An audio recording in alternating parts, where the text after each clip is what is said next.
And we around 35, so we'll just get over there. At the end of the multitude, he went up around, and when he said, his disciples came to him. And he opened his mouth and talked and saying, Blessed is the poor in spirit, blessed theirs. For theirs is the kingdom of heaven. Blessed are those who mourn, for they shall be comforted. Blessed are the meek, for they shall inherit the earth. Blessed are those who hunger and thirst for righteousness, for they shall be filled. Blessed are the merciful, they shall obtain mercy. Blessed are the pure in heart, for they shall see God. Blessed are the peacemakers, for they shall be called sons of God. Blessed are those who are persecuted for righteous sake, for theirs is the kingdom of heaven. Blessed are you when they revile and persecute you and say all kinds of evil against you falsely for my sake. So if you're ready to preach it to all the way to 17, 12 and 17. 12 Don't assume that I came to destroy the law or the prophets. I did not come to destroy, but to fulfill. 17. 12 to 17. Oh. 12 to 17, not 17. Oh, 12 to 17. Oh, sorry. Okay. Be glad and rejoice. There we go. Because your reward is great in heaven. For that is how they persecuted the prophets who were before you. You are the salt of the earth. But if the salt should lose its taste, how can it be made salty? It's no longer good for anything but to be thrown out and trampled by men. You are the light of the world. A city situated on a hill cannot be hidden. No one lights a lamp and puts it under a basket, but rather on a lampstand, and it gives light for all who are in the house. In the same way, let your light shine before men, so that they may see your good works and give glory to your Father in heaven. Don't assume that I came to destroy the law or the prophets. I did not come to destroy, but fulfill. 18 to 22, Dwayne. For I assure you, until heaven and earth pass away, not the smallest letter of one stroke of a letter, will be passed from the law until the things are accomplished, until all things are accomplished. Therefore, whoever breaks one of these least of the commands and teaches people to do so will be called least in the kingdom of heaven. But whoever practices and teaches these commands will be called great in the kingdom of heaven. For I tell you, unless your righteousness surpasses that of the scribes and the Pharisees, you will never enter into the kingdom of heaven. But you have heard that it was said to our ancestors, do not murder, and whoever murders will be subject to judgment. But I say unto you, but I tell you, everyone who is angry with his brother will be subject to judgment, and whoever says to his brother, fool, will be subject to the Sanhedrin. But whoever says you are a moron will be subject to hellfire. 23 to 28. Lenny. Therefore, if you're presenting your offering at the altar, and there remember that your brother has something against you, leave your offering there before the altar and go. First be reconciled to your brother, and then come and present your offering. Make friends quickly with your opponent at law while you are with him on the way, so that your opponent may not hand you over to the judge, and the judge to the officer, and you be thrown into prison. Truly I say to you, you will not come out of there until you have paid up the last cent. You have heard that it was said, you shall not commit adultery. But I say to you that everyone who looks at a woman with lust for her has already committed adultery with her in his heart. If your right eye, 29 to 33. if your right eye causes you to sin, pluck it out and cast it from you.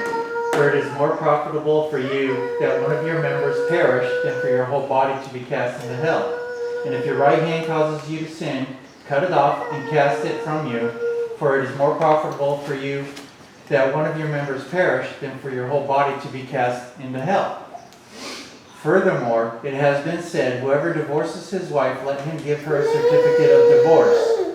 But I say to you that whoever divorces his wife for any reason except sexual immorality causes her to commit adultery, and whoever marries a woman who is divorced commits adultery.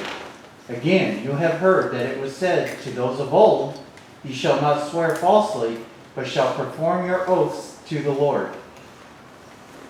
Very important to party talk. But I say to you, do not swear at all, neither by heaven, for it is God's throne, nor by the earth, for it is his footstool, nor by Jerusalem, for it is the city of the great king. Nor shall you swear by your head, because you cannot make one hair white or black. But let your yes be yes, and your no be no. And this is where I want you to stop at. Listen to what he said. Listen, so let your yes be yes and your no is no. For whatever is more than these is from the evil one. So he dropped something on us. Why does he make that statement? Let your yes be yes and your no be no. And then he talked prior to that about you have no business making, you have no business basically swearing. It's a false, when you swear, it's falsely. Listen to what he's saying. What do you think is going on when he mentioned that? And remember he's talking to the Pharisees and the Sadducees. Remember he's talking to them when he makes this statement. So then what do you think is going on when he makes that statement? And you may not know, if it's okay if you don't, because I'll tell you. But I'm asking you, what do you think it is? Promises they're making to God. Well, you got to promise, yeah, we got from the swearing, but he said let it be yes, be yes. Because this all goes together. The swearing stuff, all this goes together. He said let your yes be yes and your no's be no's. So you're saying you made it's a promise that you make to God. But how can you be making this promise to God when he's talking about, especially if it's false? That's the key. I have to make sure, if you're gonna say yes to something, you have to make sure that you And not do your head, and not say yes or no with your head. Okay, and I just wanted to see where you are. So really what he's saying here is, here's a situation that's going on. Ever been across somebody and they said, man, I swear I'm telling you the truth. Ever had somebody, I swear I'm telling you the truth. He's lying. He's lying.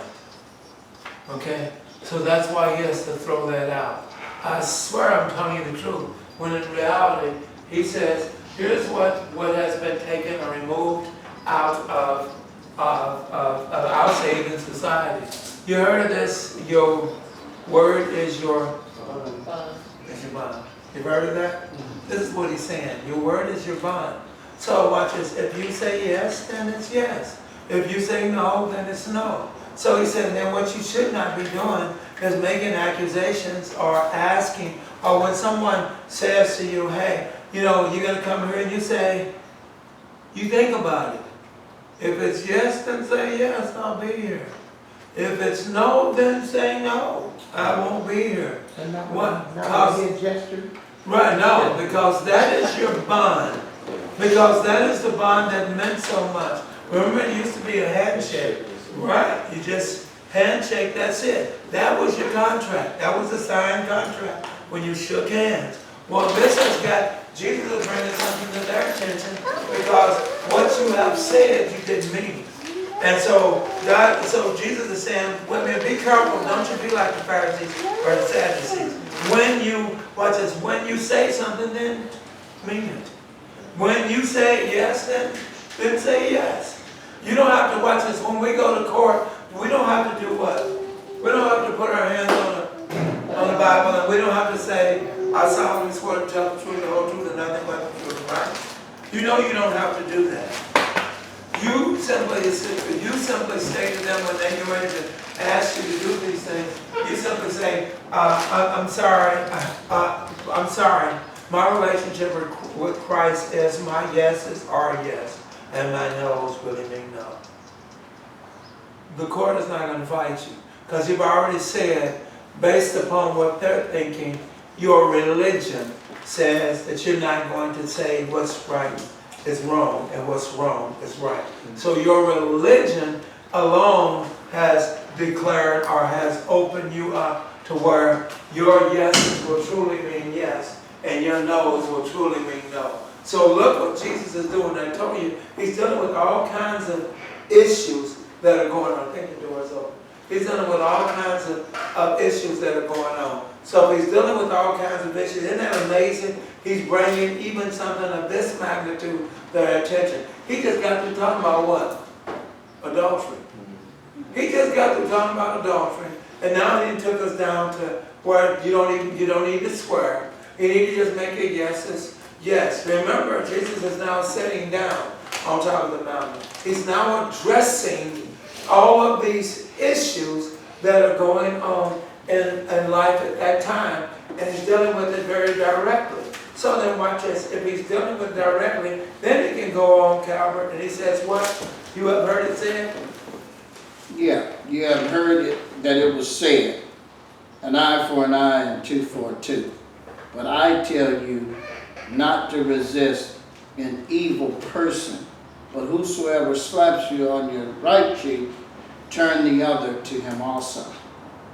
For if anyone wants to sue you and take away your tunic, let him have your cloak also. So then watch this. Then you're going to pull your papers if you don't have them jammed out. Then you're going to pull your papers an eye for an eye. See it, Teresa? An eye for an eye and a tooth for a tooth.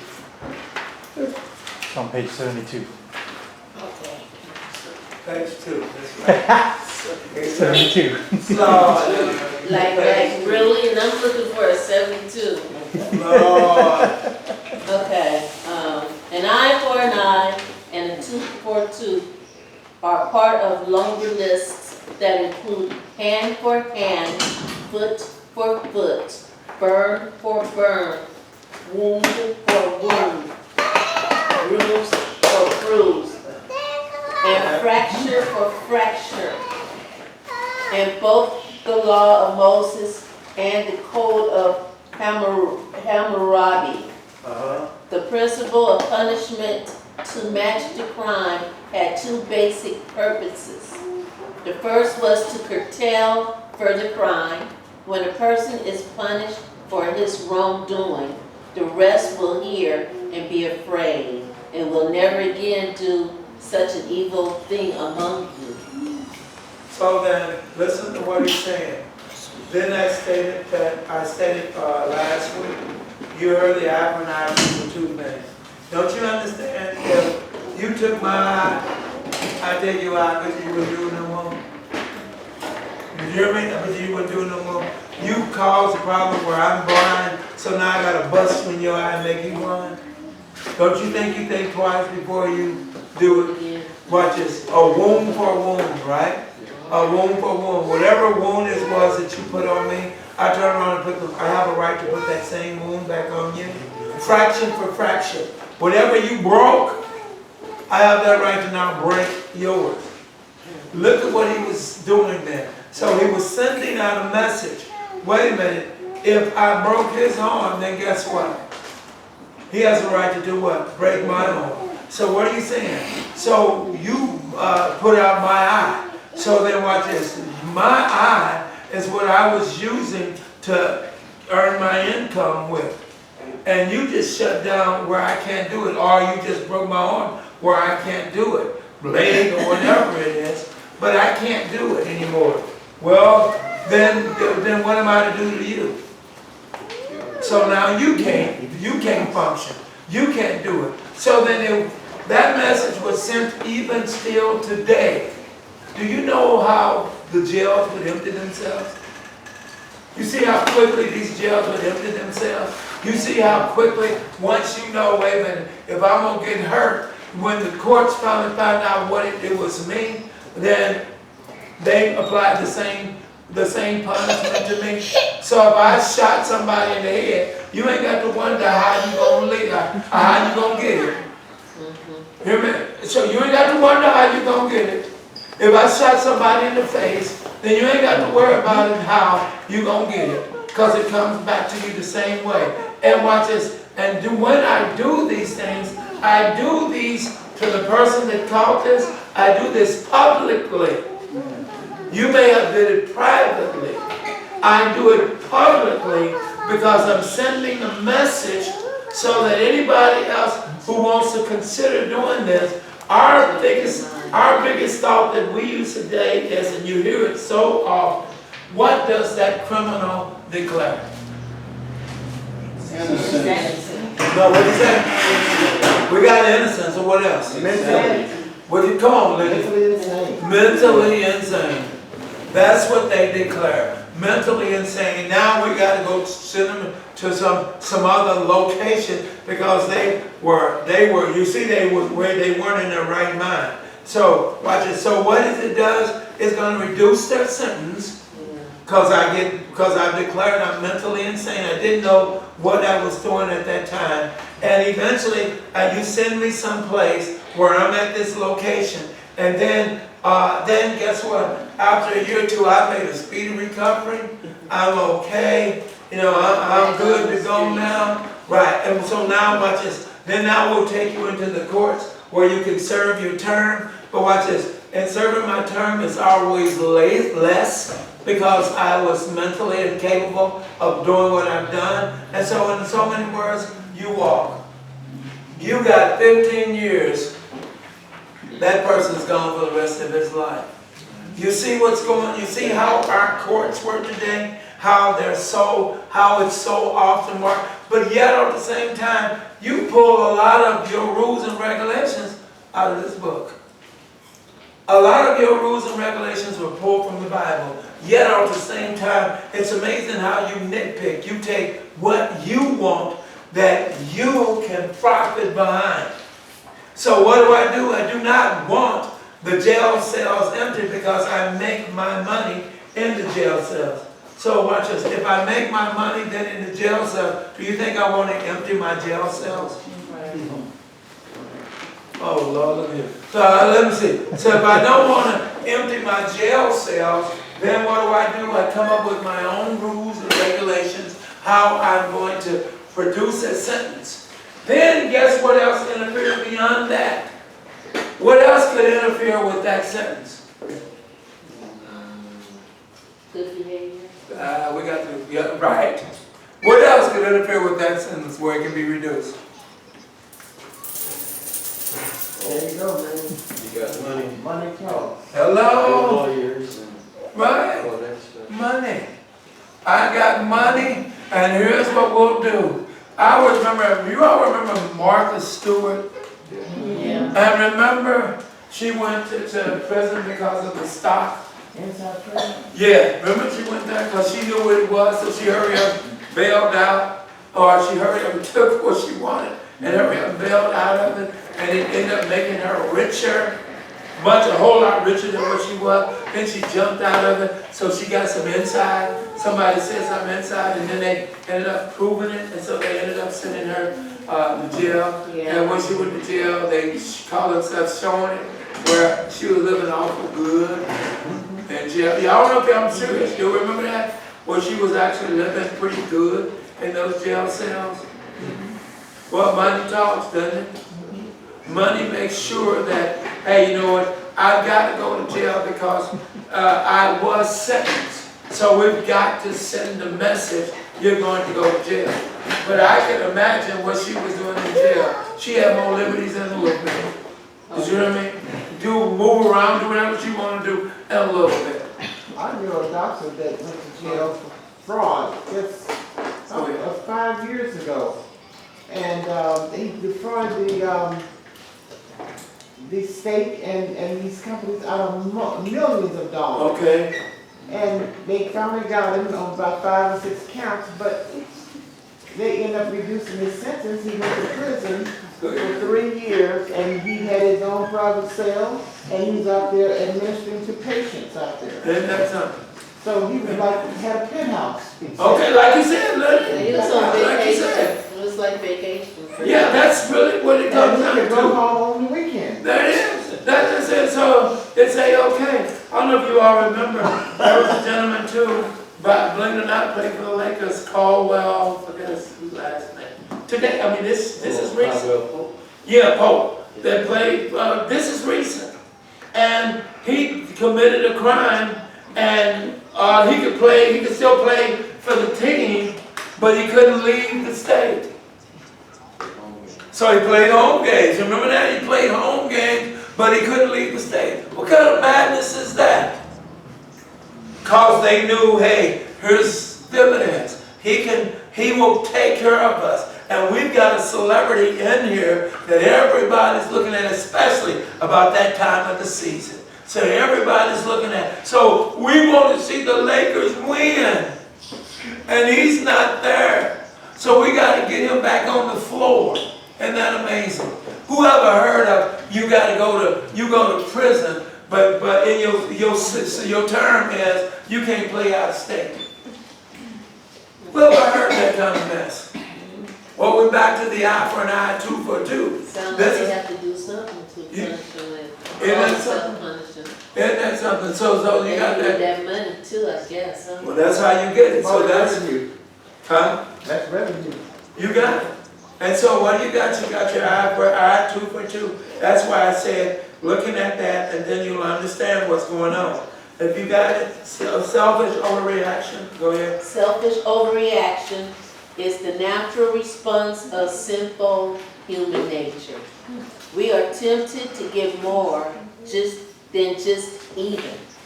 Anger and resentment demand the sort of retaliation Lamech glorified. Human vengeance is never satisfied with justice. It wants a pound of flesh for an ounce of offense. That is one reason why God restricts vengeance to himself. Vengeance is mine and retribution.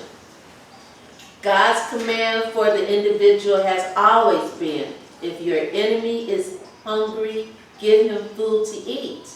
And if he is thirsty, give him water to drink. No individual has the right to say, thus I shall do to him as he has done to me. I will render to the man according to his work. I put down, guys, Deuteronomy 32 verses 35, Romans 12, 19, and Hebrews 10:30. It's a vengeance is mine, said the Lord. Right?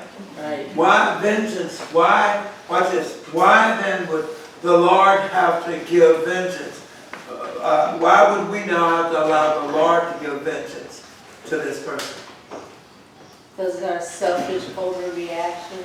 Well, yeah, Or but they We are. don't know how much to, what you say, We Terry? don't level out justice. Because we would what? We don't know how to measure. we don't know how much to, So we wouldn't know how to measure what is required for a sin that you've committed. Our measurements, believe it or not, may be too much.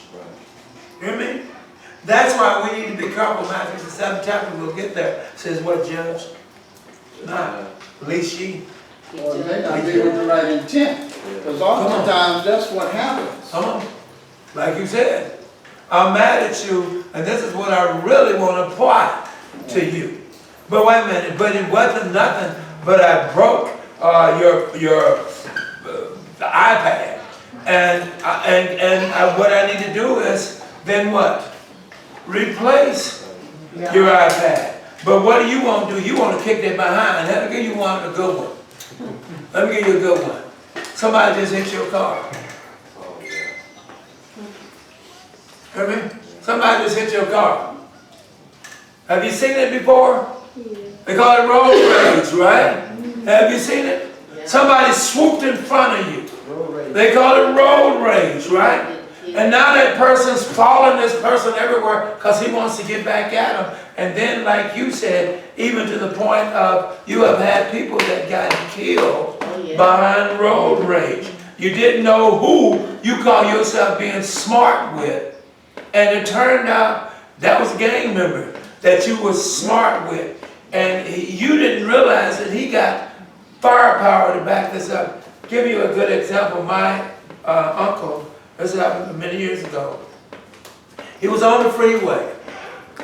And as he was going down the freeway, and he said it was a lady, he said this lady was in front of him and she wouldn't move no faster. She just wanted to go. So when he got the opportunity, which we would all do, when he got the tool, he went around her.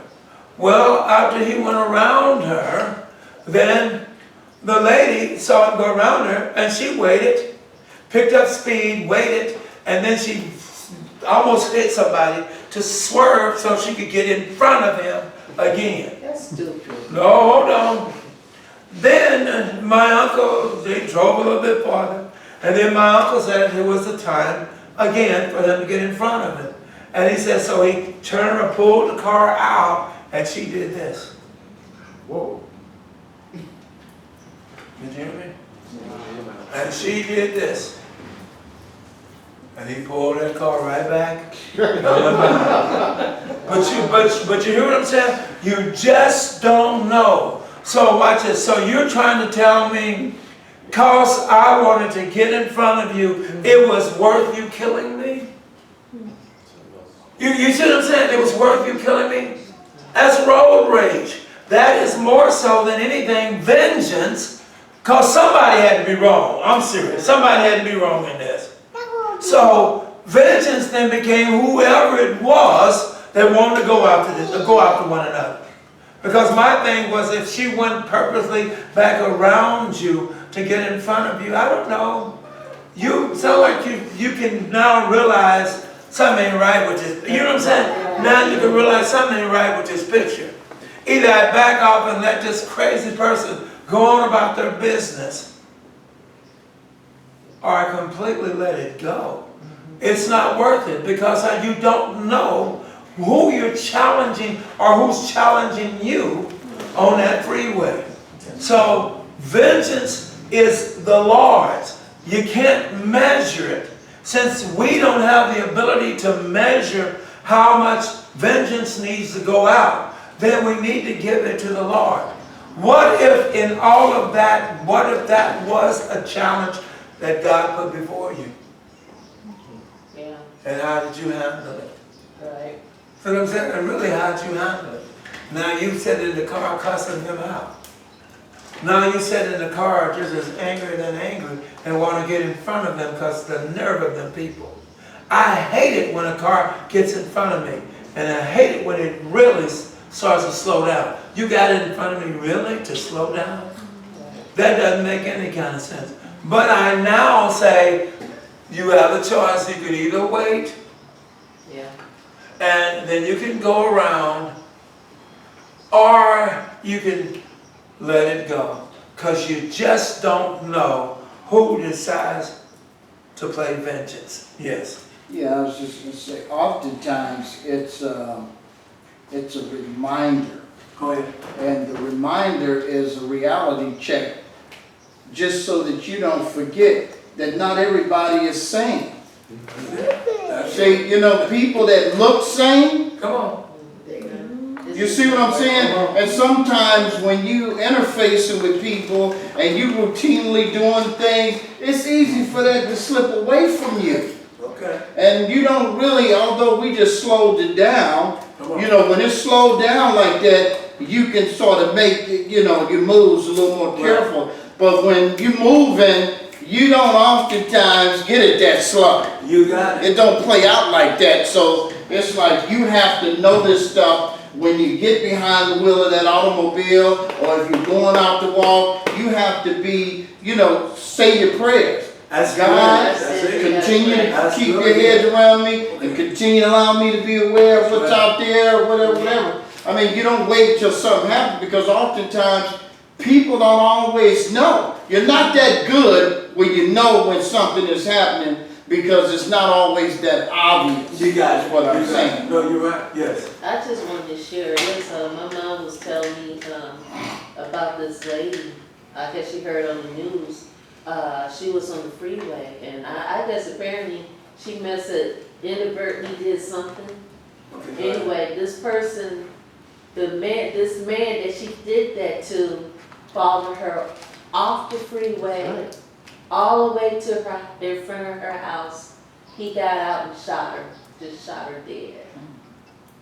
Just took her life. You're right. So I mean, followed her home. So, I mean, so it's just like Calvert was saying, it's You don't just, know? you just gotta pray to God that, He will protect you. And also pray to God to make sure that you're right, that, that people, that whatever they may do in front of you, or whatever, that it doesn't affect you. Because it's just, it's just not worth it to, put your life in danger or even lose your character. You got it? I've seen, not just on the freeway, but even in the parking lot. You got a brand new car, you decide you gonna park away from everybody. Have you seen that? Right, go Then ahead. somebody gonna Go ahead. go down there and park right next to you. Go ahead. I've seen that. I've seen that double park. You put in the double line. That's what you're talking about. I've seen it too. And you go, and I drove by and I was like, wow. Look how close that car is. And they did it intentionally. Yeah. You can't even get in your side of the door. Okay, because they did it intentionally. Yeah. So if you're going to double park, so really, if you're going to be illegal, then I'm going to be the same way. That's right. Right back at you. Why? Because if you had just parked the car normal, then that wouldn't have happened. But as much as, and it may not have gotten it. But because you thought your car was so special, you put it where, wait a minute, I'm going to take a spot, and here's what I'm talking about too. In that spot, you're not parking at such a distance away from everybody. You taking up 2 spots where somebody else could have parked. Okay, that's correct. You're drawing unnecessary attention on yourself. Come on, John. That's it. That's the way other people see it. That's right. You're a target. Right, You right. stand out. You're right. That's it. Like I said, and then I'm going to shut down with this. Me and my wife was in some parts of Watts. This was a while back, and we didn't know really where we were. And we had to take a detour or something. So anyway, we came up, and you know how narrow the streets are, right, in Watts? And anyway, we finally went down this street, and as we went down, there was a car, old raggedy car, and they was out in the car talking. And they saw us pull up, and he just wouldn't move the car. And my wife says, she could see him. She said, "Are they gonna move?" I says, "I don't know." I says, "Well, what I'll do is just back the car up if they're not gonna move." I said, "I'll just back the car." Well, we couldn't back the car up because another car pulled up behind us. So watch it. So now we're in between this. But here's what, and believe it or not, here's some good that came out of this.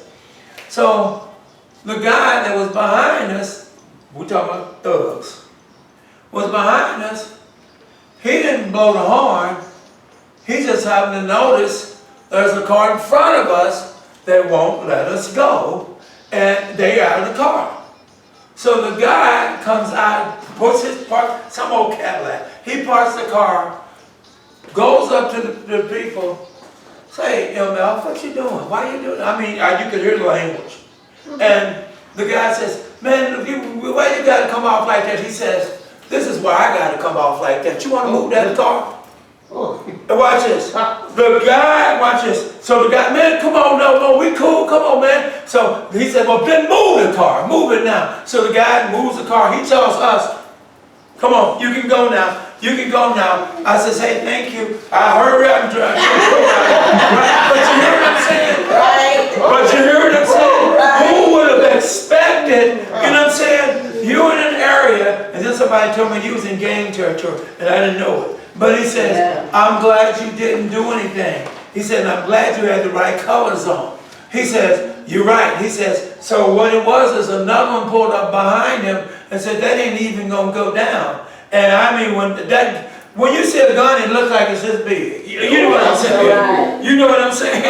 And we couldn't believe it. My wife was like, oh my God. I said, don't worry about it. I said, I got this. Are we going to be calm? I said, we're going to get out of this. I said, then we're going to hurry up and go find the freeway and get out of it. I don't know where we are, but we got to hurry up and get out of it. But it's crazy. You don't know. You just don't know. I was taking Brother Barrows home. Remember Brother Barrows? Yeah. Well, he lives downtown. It's a bad area where he lives. So I never I told Jim to cut that. You talking to us, right? it's okay. But it's okay because this is good. So anyway, when I drove off, because I'm being nice to the brother, I was driving off. When I was driving off, I usually use my GPS, right? So I called in, okay, so, and it wouldn't pick up a signal. It says, I'm sorry at this time. And I'm like, oh my God, I said, so, and I don't know how to get out of this. So I watch this. So I says, ooh, I'm gonna have to make a choice. So I finally said, well, I'll just take a right turn. So wait a minute, I took the right turn, and as I went farther and farther down, my GPS picked up. And I called and says, I don't understand, I don't know where I am, but I've got my GPS. And they says, well, Mr. Thompson, could you do us this favor? Could you just look at, one of the signs so I gave them one of the signs, the two signs. And they says, okay, what we can do is, you're right, it won't pick up. What we can do is we'll have to, talk you which way to go to get out of where you are. Well, anyway, and they did it. They got me back to the freeway. Then I talked to Brother Barrows, and I mentioned to him what had happened. He says, oh my God. I says, well, Brother Barrows, I said, let me ask something because I took a right. He says, you did good. I says, okay, what? He said, if you took a left, you would have been right down. He named the games. He said, you'd have been right there in the heart of it. He said, at that hour that you were going was not a good time for you to make that turn. I said, Really? thank you, God. I said, thank you, God. I'm trying to where the area he lived in is not a good area. Like a Hispanic problem. Yeah, that's what he said, some Hispanic game. But I was like, oh my God. So you just don't know. And so what I got out of that was really, the bottom line is, like he said, God was protecting me. Yeah. God said, He no, gave me make that turn and go the right way and keep going. And sure enough, I found the freeway. But watch this, but we're getting back to the idea of measurement. Vengeance belongs to the Lord. Eye for an eye, tooth for tooth. These things that we're talking about, vengeance belongs to the Lord. He's the one to do the measuring. So then watch this, your Bible says in 39, your Bible says in 5:39, it says what? But I tell you not to resist an evil person. But whosoever slaps you on your right cheek, turn the other to your I don't get it. So we're not to resist what type person? Listen to what we're talking about. What type person are we talking about? Evil. An evil person. And you're not to do what? Turn your cheek. Or you're not to do what? Resist him. Well, watch this. What a powerful message Jesus has sent to us. Because look, we always feel good when we're around people we know. Yeah. We always feel good when we're around righteous people. Yeah. But what about someone that's evil and you know they're evil? He says, well, you're not to resist them. I don't get it. What do you mean I'm not to resist them? Then he's saying something. What could he possibly be saying? If the person is evil, Yeah. he's trying to show you something else. On the contrary, He's showing you something else. if anyone slaps you on the right cheek, turn the other to him also. He's trying to show you what you have.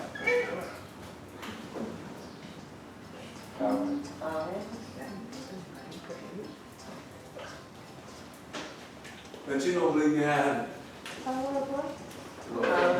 That you don't have it. Because watch this. What can kill evil? Love. You hear me? He even said it'll do something else. Evil. I mean love. He said it'll do something else. It says it will. Cover multitudes. What'd you say? Cover multitudes. multitude It will of even sins. cover it will cover a multitude of sins. Listen to what it's saying. You said, here's another one. It says it will do what? You even said it again. You said what? Oh, wait, Coals. coals of, You wanna get back? You really want to get back at somebody? You really want to be kind. Kill him with kindness. What'd you say? Kill him with kindness. Isn't that something? Kill them with kindness. You say all of those things that we just mentioned don't make no kind of sense. They're the opposite of our human nature. They're the opposite of our human nature because our human nature says what? You hit me, you rest assured I'm going to hit you back. He's using just the opposite. He is trying to show you what love will do.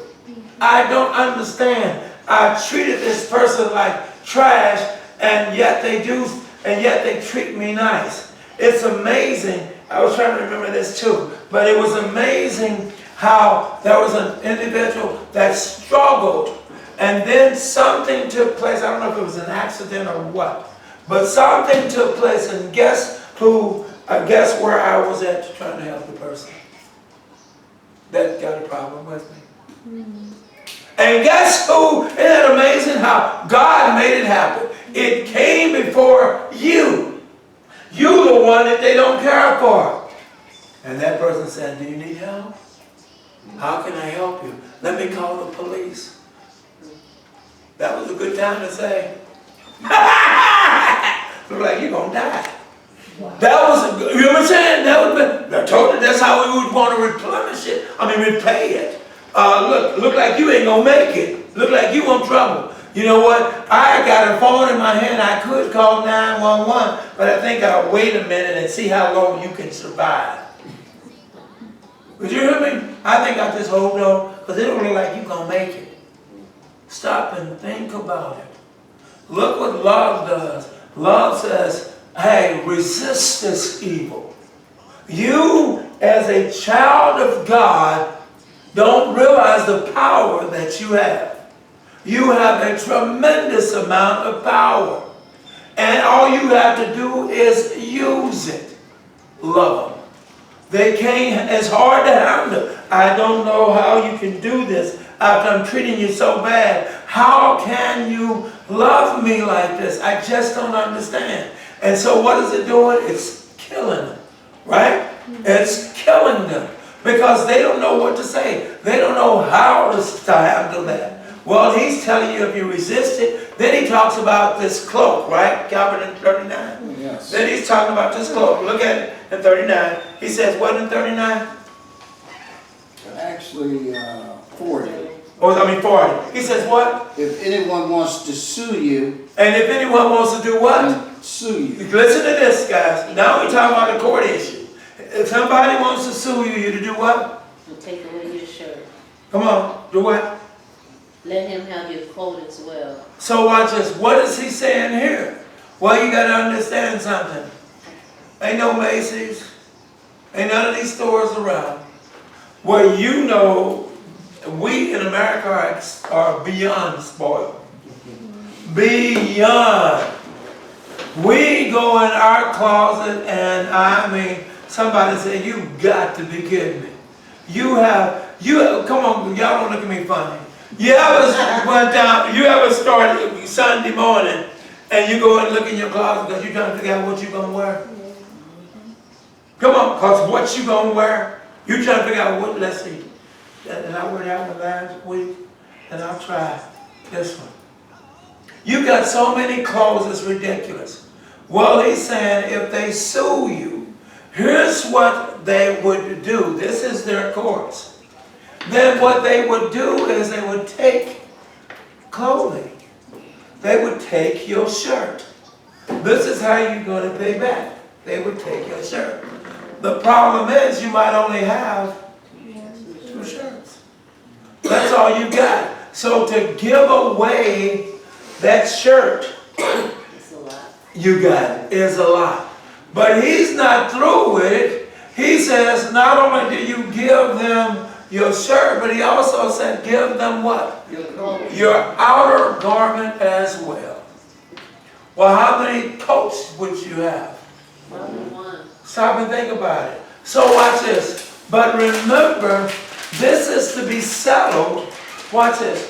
This is to be settled so that you do not do this because you don't have anything. So you need to make sure that you can return this person's only means because, watch this. I wrote it down here. You got it, Jim? I got it. Watch this. The shirt. See it? It's brother on page 3. The shirt mentioned 73. here, Oh, 73. no, this only says 3. The shirt mentioned here was a type of tunic worn as an undergarment, and the coat was an outer garment that also served as a blanket at night. Most people of that day owned only one coat and probably only 1 or 2 shirts. It was the outer garment, the coat, that Mosaic law required to be returned to its owner before the sun sets, for that is his only covering. It is his cloak for his body. And then I've given you proof. See it? Isn't that something? So when you went to the court, and whatever it was, and then that judge says, give me your shirt, this is all you got. Remember, you're a poor man. This is all you got, so you gave your one shirt, you gave him your shirt away. If that was your only shirt, then you walked out with no shirt. So, but they took the coat and the cloak, or what do you call it? But they had to return it before sunset. Isn't that something? That's because it's gonna be freezing cold. You got it. So you got to make sure you give this back to him. You got to make sure, maybe not necessarily the shirt, but you most definitely make sure he gets that coat. He's got to get that coat back because that coat is the only thing he's got. So see what he's doing. I told you have to put yourself back in those times because we would say, okay, so you want my shirt? I got it. That's my fact. I figured you was going to ask for that, so while I'm giving you this, I'm putting that one on. I'm all right. But you see what I'm saying? But that's what we would see it. But when you don't have, and this is all you have, that's big for someone to take away your shirt. But Jesus says, don't let him just take your shirt, let him also take your cloak. You're sending a message. I told you, it doesn't make sense. What you are requiring of me just doesn't make sense. Because human nature says, no, I'm not going to do this. Human nature even says, you know what, just go ahead and lock me up. Because then you ain't getting my shirt. See what I'm saying? When the law is, this is what you got to park it over. So what do you mean? If you're right about it, then you will turn around and go ahead and give it to him. If you fuss and fight about it, can you imagine how now somebody's got to hold you down and take your shirt? You hear me? And remember, when you think about those days, we are very merciful.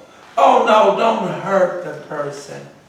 You know, I said we don't get it. A lot of times what we see from even some of the police reports, what we see is an end result. We don't see what really took place. I mean, we're quick, and I'm not taking sides, but we're quick to immediately say that officer was wrong when God told us to obey the laws of the land. I says, and when you look at some of these things, believe me, I love those programs. And when you look at some of those programs, somebody got smart anyway and made a statement, well, you know what, I ain't doing it. You didn't hear that. I said, in talking to Sheena says she's taught. You have 25 seconds to pull that gun. And you pull that trigger. You got 25 seconds to think this thing out. So all you got is 25 seconds. Do I pull it? If you pull it, use it. That's all you got is 25 seconds to think this thing out. Because that thief might pull it out in 22 seconds. Did you hear me? That person that's up to no good may hurry up and pull this and turn around and take you out. I couldn't believe it. I told you just now, be around somebody that knows this mess and they hear this. I said, it sure put a different light on things. It sure helps me to see some things. I said, what do you mean you talking about 25? She said, Pastor, if we pull it, you got 25 seconds to think. Shoot it or let them walk. So you got 25 seconds to hurry up and make a decision. She said, and for what you're seeing is, for most cases, what you're seeing is they're doing what? They're pulling the trigger. They're pulling the trigger. You don't get yourself in there. Oh, sure, there are some bad cops out there, just like there's some good ones. But a lot of times, we can also make a good one bad because we won't obey. Person is trying to tell you to pull the car over. It took you 15 more minutes before you finally pulled the car over. The officer is asking you for stuff and you know you ain't got no insurance on that car. So what are you doing? You should have said, well, let me work this immediately. Let me deal with this immediately. Let me follow the laws immediately. Because even if you got shot and you were doing what was right, and you're in Christ, the last time I checked, to die is the what? So stop and think about it. Even and watch this. And that person, that officer won't walk. He belongs to God. God will get him. What's the man that was the Zodiac killer? Remember in San Francisco? Yeah. And they caught him, found him. Yeah. Right, remember? He's about 70 years old, right? Do they bring him in? I just love it. When they bring him in, they gotta bring him in a wheelchair. Yeah, he gotta look like he dead, like he's almost dead. Cooking a roast. He was on the outside when they found him. And Come on. Then he had to say he had to go inside and turn his roast off. So they wouldn't buy that. They wouldn't even let him go back. And that's something. You know, that's just. But when they bring him up, he's in a wheelchair, and he's almost dead. Yeah, right.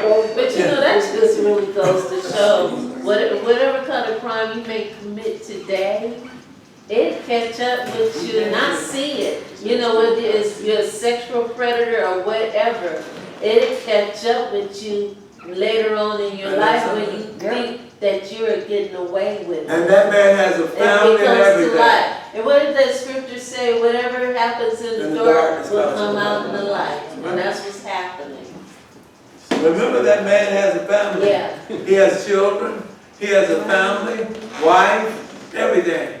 And yes, everything. He was living a normal life because he was a police officer. He was living a normal life when they called him. And apparently what happened was his first love deserted him. Well, turned him down when he asked her to marry. And one day said he was raping her and beating her. He was calling her that woman's name, Bobby or Betty or somebody. Wow. Yeah, so he never got over that. So that's why he's so vicious with people.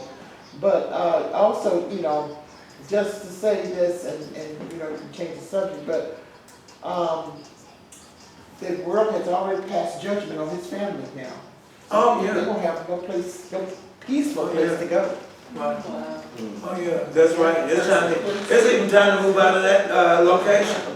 It really is. You kill mine, I'm gonna kill yours. Yeah, your sin has It's consequences down on your Affect family the family. too. Right. Affect the And they don't even, she's not even aware of it. The family's not aware that he was it. Yeah.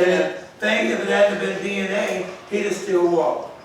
But the DNA finally exposed who it is. And what it says to me is that it's amazing how you still have detectives who says after so many years, was it 20 or 30 years when that happened? 30 years. And for somebody to want to go back in the files each time and say, well, let's pull this case. Whatever happened in this case? And that Who created DNA? Isn't that something? You know, God. You got it? Yeah. No, you're right. He sets it up where they get caught. Always finally get exposed. So you didn't die where nobody got to find out or to resolve this case. Before you die, now you got to finish, because this man is they're finna send him to prison, and you watch it, and you know we make money off that. So he needs to stay a while. So you know we're gonna make some money off of him. Now, how long he stays? I told you, when they got him, he's all in a wheelchair, like he ain't, and watch this. But yet, when they picked him up, he was cooking. And that's something. So he was A-okay. He could walk and get around. They had spotted him, had been under surveillance for 6 weeks, and they saw him riding his motorcycle.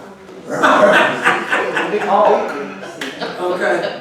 Now I said he's a different ballgame. Oh. I said, and that's something. Now you're trying to get mercy, huh? That's what this is about. Well, no, this is that's what the lawyers, not necessarily, may not necessarily mean him.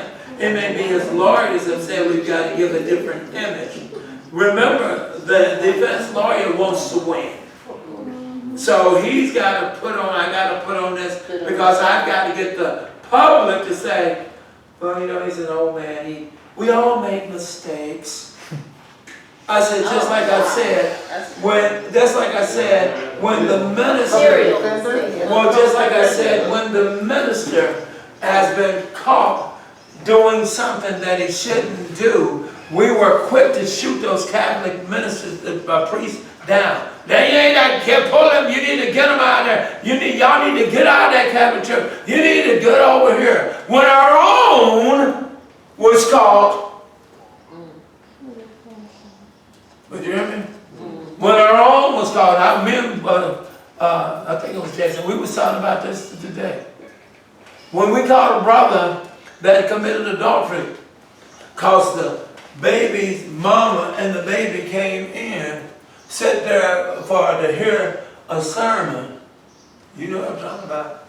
Sat there to hear it. And the lady said, they said, oh, what a pretty baby. Where's the father?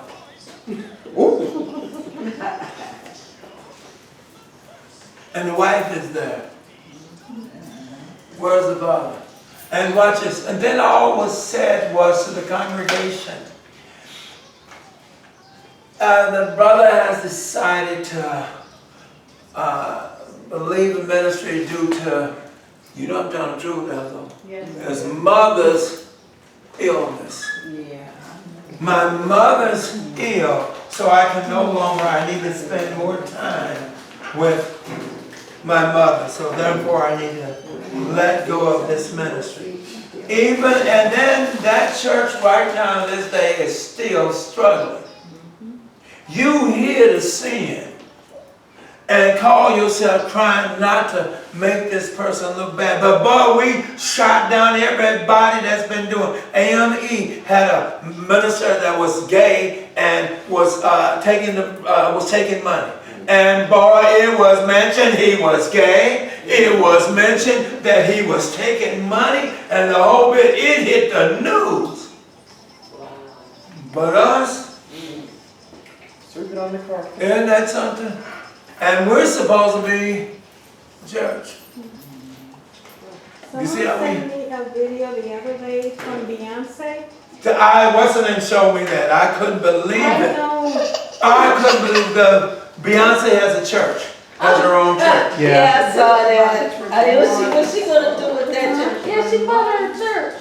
Or bought a building. Let's just say she bought a building. it looks so satanic though, it's so demonic, the way how they presented it, like if she's the Virgin Mary. Yes. She's Mother Teresa and all That's these right. people, I was like, oh. And people were all there. You see? Yes. A lot. And they said her church has got more than any. She says a lot of the churches are failing. She said hers. So who's preaching? Oh, They they have got. a gay pastor. It's gay. Yeah.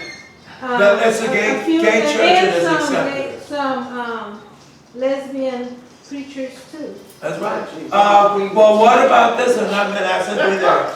What about this one that just came on the news today?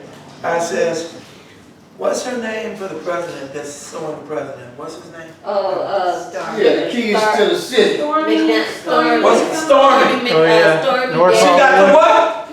Keys to North Hollywood. She got the keys, and they got a picture of her. Sorry. They got a picture of her posing, and she's in basically her undies. And they got a picture, and they asked her why. They said, well, you know, this is Hollywood.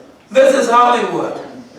Watch this. Don't you see we're in the last days? Yeah, we're good as It bad is as bad as servicing good. more than what is ever, than what we've ever seen. Oh, yeah. I told you the mind blower. She done showed that you was your camera yesterday. What did you come? You didn't come early enough. Because I never. She said I want to. And this was sent to me. I want you to see this. When I saw this, she said this is Beyonce's church. I said, You know about Beyonce church? She said, well, you know, she purchased the church. And these are her stewards. These are those that are working the church. They got a picture of her. Their singing is her songs. Is this it? What? I think that's it, Lenny. Does it say Beyonce? Then that's it. Praise Bay, Beyonce buys church in New That's Orleans. it. Fans are ready for worship. Oh, they gonna get down. Because they already think they're God. That's So what. you know, because because I mean, it said Praise Bay. But that's something how liquid money has done. So they're extremely well. Oh, no. It's going to flourish because you've got those. She's just welcomed the gay community and said, so they're going to do what they need to do. That's another way of her making money too, I guess, right? Oh, well, they gonna make money. But see, they don't even need the money. But it's just some kind of way they're managed. And then like you said, the minister is a lesbian. You're right. Like you said, it sure is, because they showed that. She's up talking about, well, how'd you come up with the movement? And all that stuff. Yeah, huh? No, It's on it'll be YouTube. cut out. It'll be cut out. It's okay, but it doesn't matter, because you don't have to cut it out, because it is the truth. It really is the truth. This is what's going on in our society. This is really what's going on. It's back. Yeah, it's bad. It's bad. So then, guys, watch this. Let's get back to our book. He says in 41, he says what? They say they got it. That's what they're saying. 41. And whoever compels you to go 1 mile, go with him 2. Give to him who asks you, and from him who wants to borrow from you, do not turn away. So then what's going on? What is Jesus doing? The opposite of what?